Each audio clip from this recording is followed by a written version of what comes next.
Well, that nearly went very wrong. Right, we'll get to that shortly, but we're starting off with the masking tape trick. Now this is a way of holding down jigs, templates, etc.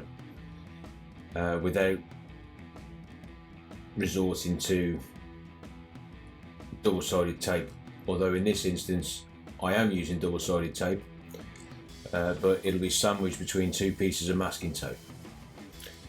Now what that does is it holds it in place, but you don't get any sticky residue all over what you're working on.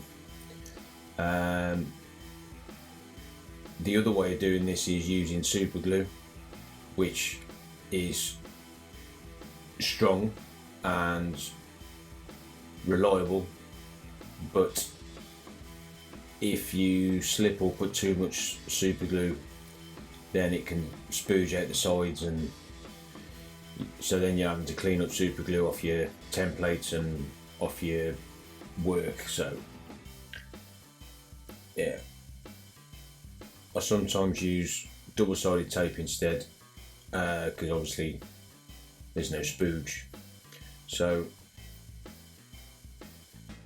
I'm just lining up the tape on the template using the marks I just made, so I know I'm going to get it where I need it to be.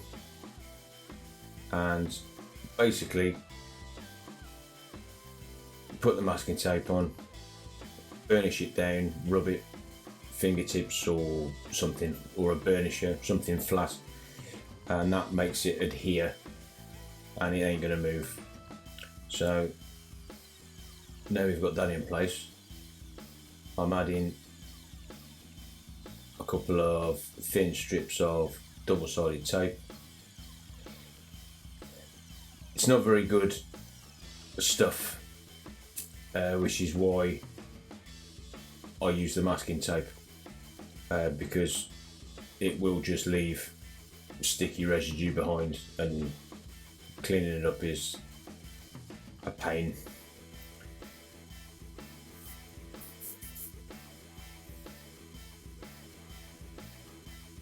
Not as much of a pain as trying to get the backing off it.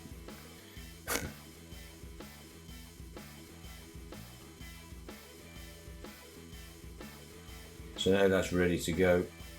So now I'm lining it up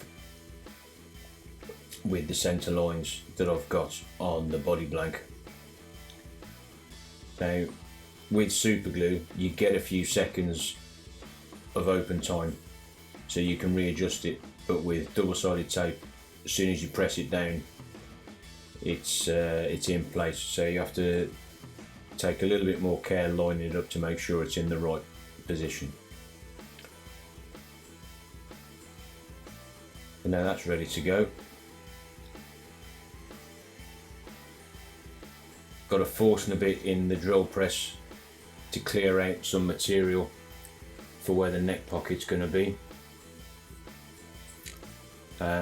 We do that just so it takes the strain off the rotor and the rotor cutter. So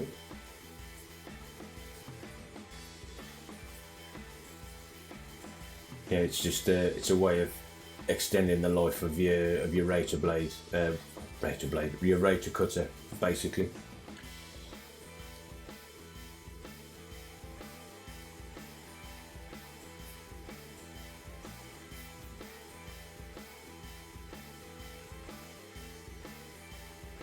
So I think that's a 28mm diameter Forstner bit, and I'm overlapping the holes it's making, as that helps with clearing out the shavings, and also means I can see where I'm going. So I'm making sure that the Forstner bit is inside the edges of the template and there's a good mil or two clearance, so I'm not going to take a chunk out of the template, and I've got the depth set for the depth that I need the neck pocket to be. Now, that force of it has got a 3mm point, so when I come to rate it, I know that once I've removed the holes that point makes, I've got it to the depth I need it to be.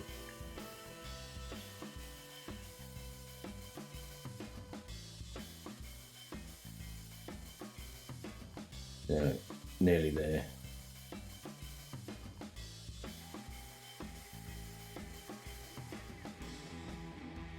The clamp is obviously to make sure the piece doesn't move while you're drilling, because you don't want things shifting, because you'll get weird slanted holes and it can go wrong. You start tearing chunks out where you don't want them going and all sorts of weirdness. So anyway, now back to me. I'm sorting out fitting the neck, which involves rating the neck pocket.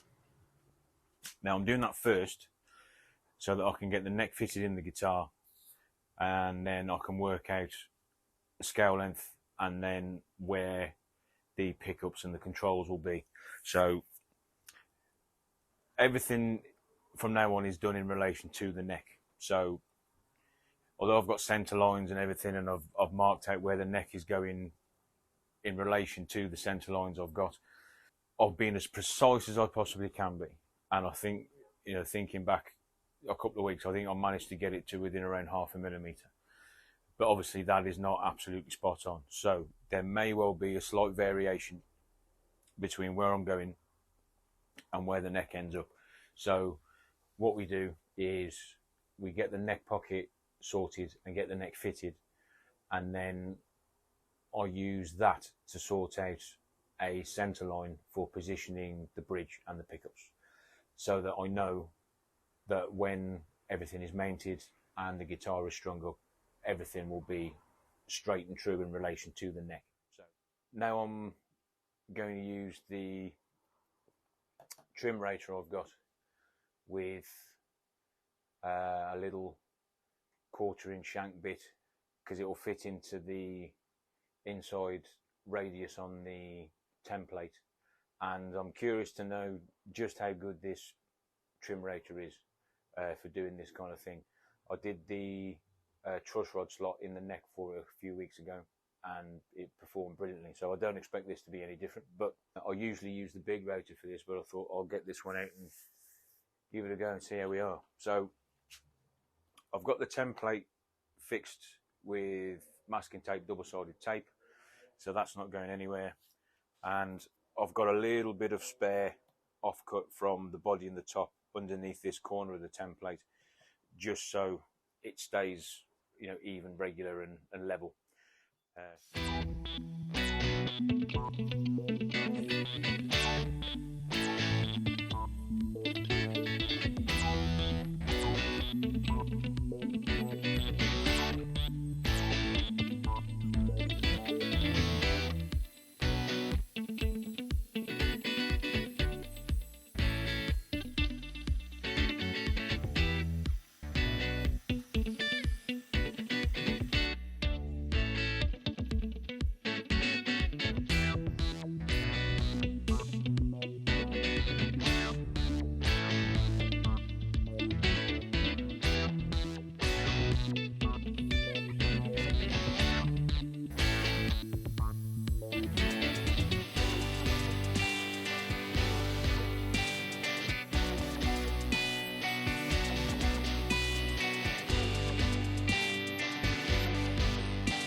Well, that nearly went very wrong.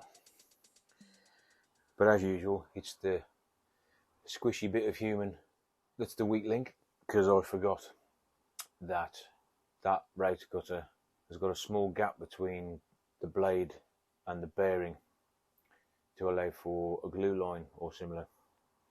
So it was slightly undercutting on the template, which annoyingly I've done before. Although last time I did it, it was an acrylic template and it shattered, which wasn't fun. Instincts, Kieran. Instinct. This is why you should make a working template, which I thought about doing and thought, no, you'll be fine, save time. Always do it properly. Plus these templates are only like 5mm thick. Right, let's see if you can see there where the bearing and the cutter went over the edge of the MDF. So it started going inside the template.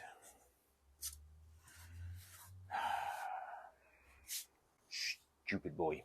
Which is left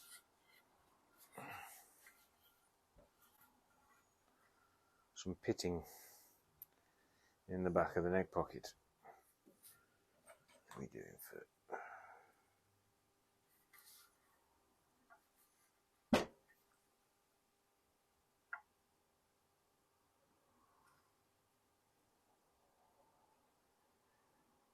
I got it to the right depth. Okay.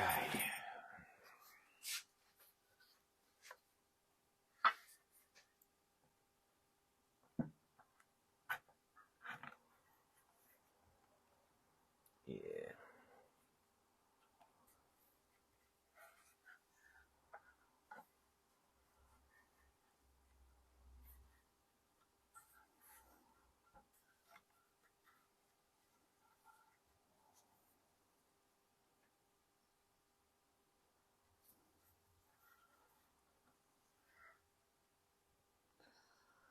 Now the centre lines are matching up, so that's a win. Okay, right. So, today we've learned, don't use your master template, make a working one. And Kieran is still a dickhead. Pretty much. So, yeah, don't do as I do. Learn from what I do wrong. Now, I could do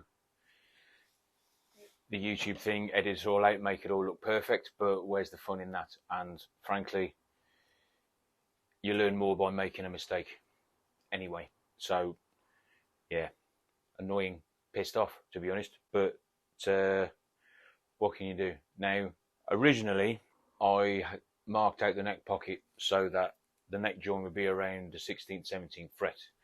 When I was placing the template, it turns out that on a gem, which the templates are for, that's an Ibanez gem, the body joint is around the 18th fret. So I thought, oh, okay, go with that and move it forwards. Now, I'm going back to my original idea and moving the neck back a little bit. So it means I need to deepen the neck pocket. I've kind of gone a little bit old school, the way I was originally shown about routing a neck pocket.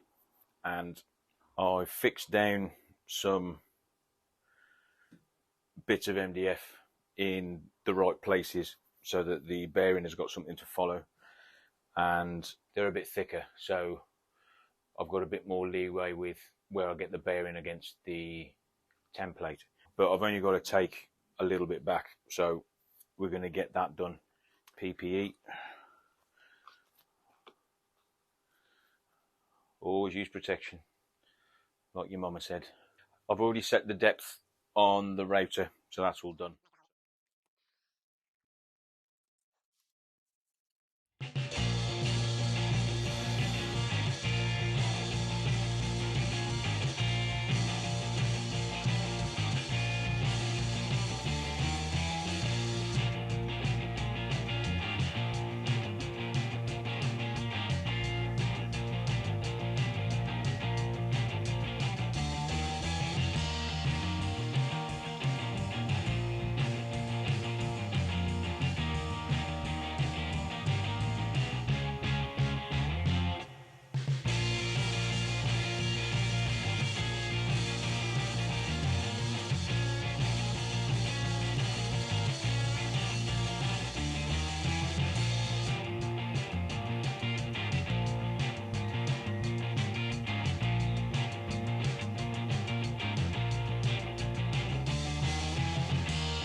I'm starting to get the feeling this guitar does not want to be built, because I don't usually consistently do this many things wrong.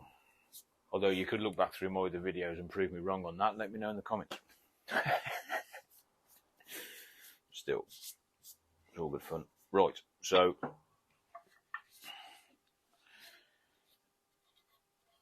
yeah, I wasn't happy without the back of the neck pocket before I'd got divots in it from where it was digging into the template, but now that looks a lot cleaner. So now,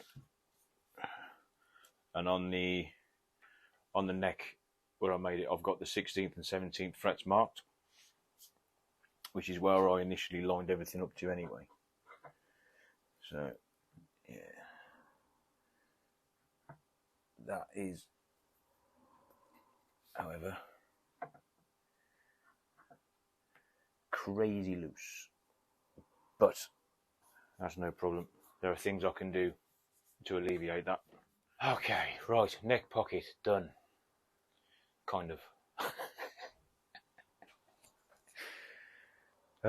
Right, if you made it this far, thank you. Cheers for sticking with me, and yeah, we'll see you on the next one. Take care, stay safe, and I'll wish you all the best. Cheers.